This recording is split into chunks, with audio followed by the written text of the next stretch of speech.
কানা আলাইহিম তিরতান, তাদের উপর আল্লাহর পক্ষ থেকে হতাশা অনুতপ্ততা চাপিয়ে দেওয়া হবে। হতাশা অনুতপ্ততা, দুর্গস্ত হবে তারা হতাশাগ্রস্ত হবে। ইনশা আযাবাহুম, আল্লাহ চাইলে তাদেরকে শাস্তি দিবে, ওয়া ইনশা গফারা লাহুম, চাইলে মাফ করবে তাদের। নবীজি কিন্তু কঠিন কথা বলছে। তাদের জন্য হতাশা, তাদের জন্য দুর্ভোগ। সবচেয়ে উত্তম শব্দ কি? সাহাবায়ে কেরামের আমল থেকে আমরা জেনে নিই। সাহাবায়ে কেরাম রাসূল আকরাম সাল্লাল্লাহু আলাইহি সাল্লামকে প্রশ্ন করলেন, কাইফাস সালাতু আলাইকুম আহলাল বাইতি ইয়া রাসূলুল্লাহ, হুজুর আপনার উপর আপনার পরিবারের উপর আমরা দুরূদ পড়ব কিভাবে, আমাদেরকে সিস্টেমটা শিখায়া দেন। বুখারী শরীফের বর্ণনা 3370 3370। নবীজি সাল্লাল্লাহু আলাইহি ওয়াসাল্লামকে প্রশ্ন করার পর নবী বললেন, কুলু, তোমরা বলো, পড়েন, আল্লাহুম্মা সাল্লি আলা মুহাম্মাদ ওয়া আলা আলি মুহাম্মাদ কামা সাল্লাইতা আলা ইব্রাহিমা ওয়া আলা আলি ইব্রাহিম ইন্নাকা হামিদুম মাজিদ। আল্লাহুম্মা বারিক আলা মুহাম্মাদ ওয়া আলা আলি মুহাম্মাদ কামা বারাকতা আলা ইব্রাহিমা। থামতেও পারেন, কামা বারাকতা আলা ইব্রাহিম থামা যাবে, ওয়া আলা আলি ইব্রাহিম ইন্নাকা হামিদুম মাজিদ। শুদ্ধভাবে পড়বেন, নামাজে শুদ্ধভাবে পড়বেন। আল্লাহুম্মা সাল্লি আলা মুহাম্মাদ ওয়া আলা আলি। নাউজুবিল্লাহ, নাউজুবিল্লাহ বলেন সবাই। এইভাবে পড়বো না আমরা, ছি, এটা কিভাবে বলেন? সুন্দরভাবে নামাজের মধ্যে আমরা দুরূদটা পড়ি। নামাজের বাহিরেও তো সুন্দরভাবেই পড়বেন। নামাজের মধ্যে আপনার দেখা যায় এক ভাইয়ের সাথে নফল পড়তেছি বা সুন্নত পড়তেছি, একসাথেই দুইজন বসলাম, তো মনে করেন আপনি দেখবেন আপনার সালাম ফিরানোরও অনেক আগে উঠে আসসালামু আলাইকুম। কিভাবে সম্ভব এটা? হ্যাঁ, এটা ঠিক না। তো আল্লাহুম্মা সাল্লি আলা, আজকে যারা শুদ্ধভাবে পারেন না সবাই শিখে নেবেন, মুহাব্বতের সাথে পড়েন। তো নবীজি বললেন এইগুলো সবচেয়ে সুন্দর শব্দ। তো এখন থেকে আপনারা যারা পড়বেন, যদি আমি বলি কি শুদ্ধভাবে 10 বার পড়েন, অশুদ্ধ 10,000 পড়েন না। শুদ্ধভাবে 10 বার পড়েন, অশুদ্ধ 1,00,000 বারও পড়েন না। সুবহানাল্লাহ, শুদ্ধভাবে 10 বার পড়েন, অশুদ্ধ 1000 বার পড়েন না। আমি কি বুঝাইতে চাইলাম? আমলটা যেন আমাদের শুদ্ধ হয়, অশুদ্ধ যেন না হয়। কথা বুঝে আসছে না সবার? শুদ্ধভাবে শিখে নিব আমরা যত আমল করব। সুবহানাল্লাহ, আলহামদুলিল্লাহ, লা ইলাহা ইল্লাল্লাহ। যেন লা 3 আলিফ টান আছে, লা ইলাহা ইল্লাল্লাহ, লা ইলাহা ইল্লাল্লাহ। দেখেন 3 আলিফ টান কিন্তু হচ্ছে না। লা ইলাহা ইল্লাল্লাহ, এই তো আমরা সুন্দরভাবে পড়বো। আল্লাহু আকবার, আল্লাহু আকবার, সুন্দরভাবে পড়বো। তো বিশুদ্ধ উচ্চারণে আমরা জিকিরগুলা করব, তাসবিহাতগুলো আমরা আদায় করব। তো নবীজি শিখিয়ে দিলেন এই দুরূদটা সাহাবায়ে কেরামকে, তোমরা এটা পড়বা। কথা মনে থাকবে তো ইনশাআল্লাহ? তো যারা পারেন এই বড় দুরূদটা পড়তে পারেন, আর যারা বলেন না হুজুর একটু শর্ট সময় কোনটা, তাহলে যেটা বলি আমরা সাল্লাল্লাহু আলাইহি ওয়াসাল্লাম, সাল্লাল্লাহু আলাইহি ওয়াসাল্লাম, এটাও পড়তে পারেন আপনি। এইগুলো দুরূদ শরীফের শব্দ। সর্বশেষ কথা, দুরূদ আমরা পড়ব কোথায়? সাধারণত দুরূদ কবে কবে কোন জায়গাগুলোতে বেশি পড়ব আমরা? দুরূদের খাত, দুরূদের স্থান। এক, আজানের পর আমরা দুরূদ পড়ব। বলেন কিসের পর? আজানের পর আমরা দুরূদ পড়ব। মুসলিম শরীফের 735 নম্বর হাদিস। ক্বালা রাসূলুল্লাহ সাল্লাল্লাহু আলাইহি ওয়াসাল্লাম, আল্লাহ নবী বলেন, ইদা সামি'তুমুল মুআজ্জিনা, তোমরা যখন মুয়াজ্জিনের আজান শুনবা, ফাকুলু মিসলা মা ইয়াকুলুল মুআজ্জিন, মুয়াজ্জিন সাহেব যা বলবে তোমরাও তার সাথে তা বলবা। আজান সম্পর্কে কিন্তু আমরা বিস্তারিত আলোচনা করছি, কিভাবে বলবেন, কোন শব্দে বলবেন। হাইয়া আলাস সালাহ বললে কি বলবেন, হাইয়া আলাল ফালাহ বললে কি বলবেন, বলি নাই কি? জি বলছি তো আসলেই। বুখারী শরীফের 604, 608, 611, 614, মুসলিম শরীফের 735, 736, বুখারী 652, সব আজান সম্পর্কে আমার পুরো মনে আছে। আপনাদের মনে তা না থাকলে হবে না।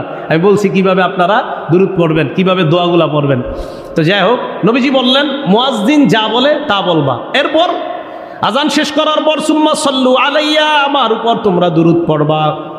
এই হাদিসেও বলছেন ফাইন্নাহু মান সাল্লা আলাইয়া ওয়াহিদা, আমার উপর একবার যদি কেউ দুরূদ পড়ে সাল্লাল্লাহু আলাইহি আশারাত, আল্লাহ সাথে সাথে তার উপর 10টা রহমত নাজিল করে দেয়।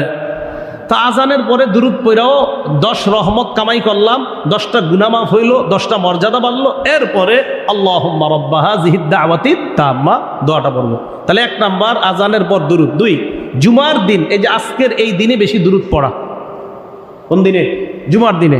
নাসাই শরীফের 1374 নম্বর হাদিস, ক্বালা রাসূলুল্লাহ সাল্লাল্লাহু আলাইহি ওয়াসাল্লাম, আল্লাহ নবী বলেন, ইন্না মিন আফজালি আইয়ামিকুম ইয়াউমাল জুমুআ, দিনের মধ্যে শ্রেষ্ঠ দিন হলো জুমার দিন। সুবহানাল্লাহ।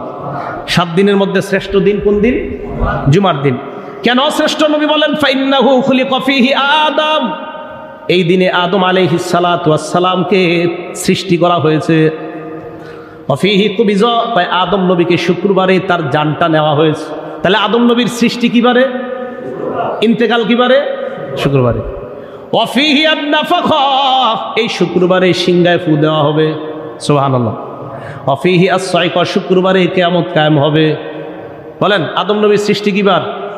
ইন্তেকাল, সিংহায় ফু, কিয়ামতের ময়দান শুক্রবার। তো নবীজি বললেন, দিনের মধ্যে শ্রেষ্ঠ দিন জুমার দিন। এদিনে আদম নবীকে বানানো হয়েছে, এদিনে আদম নবীকে উঠিয়ে নেওয়া হয়েছে, এই দিনেই সিংহায় ফু দেওয়া হবে, এই দিনেই কিয়ামত কায়েম হবে। এরপর আল্লাহ নবী বলেন, এই দিনে বেশি বেশি আমার উপর তোমরা দুরূদ শরীফ পাঠ করবা। সুবহানাল্লাহ। ফাইন্না সালাতাকুম মারুদা, তোমাদের দুরূদ আমার কাছে পাঠিয়ে দেওয়া হয়, পেশ করা হয়। সাহাবারা বললেন, কাইফা তুরাদু সালাতুনা ইয়া রাসূলুল্লাহ, আমাদের দুরূদ আপনার কাছে কিভাবে পাঠানো হয়? ওয়াকাদ আরামতা, হুজুর আপনি না ইন্তেকাল করে ফেলবেন, ইন্তেকালের পর আপনার কাছে কিভাবে দুরূদ পাঠানো হবে?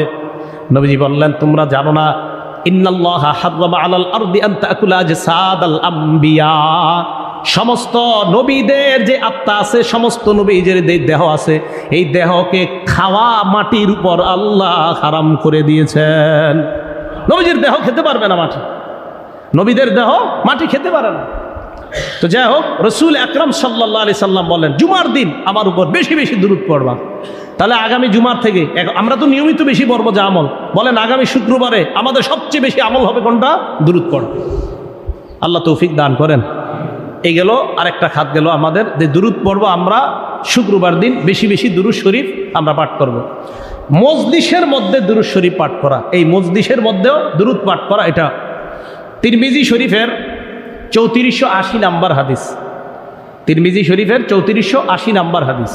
ক্বালা রাসূলুল্লাহ সাল্লাল্লাহু আলাইহি ওয়াসাল্লাম, আল্লাহ নবী বলেন, মাদ জালাসা কওমুন মাজলিসান, তোমরা যখন কোনো মজলিসের মধ্যে বসো, এটা একটা মজলিস কিনা, এই মজলিসের মধ্যে তোমরা বৈশা লাম ইয়াজকুরুল্লাহ, আল্লাহর নামটা একবারও নিলা না, ওয়ালাম ইউসাল্লু আলা নবিয়িহিম, নবীর উপর একবার দুরূদ পড়লা না। আলহামদুলিল্লাহ আমরা অনেকবার পড়ছি, ঠিক না? তা আল্লাহর নাম আমরা নেই না একবারও আজকে? আরে নিছি কিনা? আবার নবীজির উপর দুরূদ পড়েছি কিনা? তো নবীজি বলেন, যদি তোমরা আল্লাহর নাম না নাও, দুরূদ শরীফ না পড়ো, কানা আলাইহিম ওয়াতিরাতান, তাদের উপর আল্লাহর পক্ষ থেকে হতাশা, অনুতপ্ততা চাপিয়ে দেওয়া হবে। হতাশা, অনুতপ্ততা, দুর্গস্ত হবে তারা হতাশাগ্রস্ত হবে। ইনশা আযাবাহুম, আল্লাহ চাইলে তাদেরকে শাস্তি দিবে, ওয়া ইনশা গফারা লাহুম, চাইলে মাফ করবে তাদের। নবীজি কিন্তু কঠিন কথা বলছে। তাদের জন্য হতাশা, তাদের জন্য দুর্ভোগ, যারা মজলিসের মধ্যে আল্লাহর নাম নেয় না, দুরূদ পড়ে না। তবে মজলিসের মধ্যে দুরূদ পড়া, এটা দুরূদের একটা খাত জায়গা। আল্লাহ আমল করার তৌফিক দান করেন। মসজিদে ঢুকার সময় দুরূদ শরীফ পাঠ করা, মসজিদ থেকে বের হওয়ার সময় দুরূদ শরীফ পাঠ করা। ঢুকার সময় বিসমিল্লাহ ওয়াসসালাতু ওয়াসসালামু আলা রাসূলিল্লাহ আল্লাহুম্মা ইফতাহলি আবওয়াবা রাহমাতিক, বের হওয়ার সময় বিসমিল্লাহ ওয়াসসালাতু ওয়াসসালামু আলা রাসূলিল্লাহ আল্লাহুম্মা ইন্নী আসআলুকা মিন ফাদলিক। তাহলে ঢুকার সময় দুরূদ, বের হওয়ার সময় দুরূদ শরীফ পাঠ করা। আল্লাহ পাক রব্বুল আলামিন দুরূদ শরীফ পাঠ করার যেই যেই জায়গা, সেখানে তো পাঠ করবই, আরও বেশি বেশি যেন আমরা দুরূদ পাঠ করতে পারি রসুল আকরাম সাল্লাল্লাহু আলাইহি সাল্লামের উপর। আল্লাহ তৌফিক দান করেন। আর রসুলের উপর দুরূদ যত বেশি পড়ব, তত বেশি মহব্বত রসুলের উপর আমাদের এটা প্রকাশ পাবে। আল্লাহ আমাদেরকে তৌফিক দান করেন।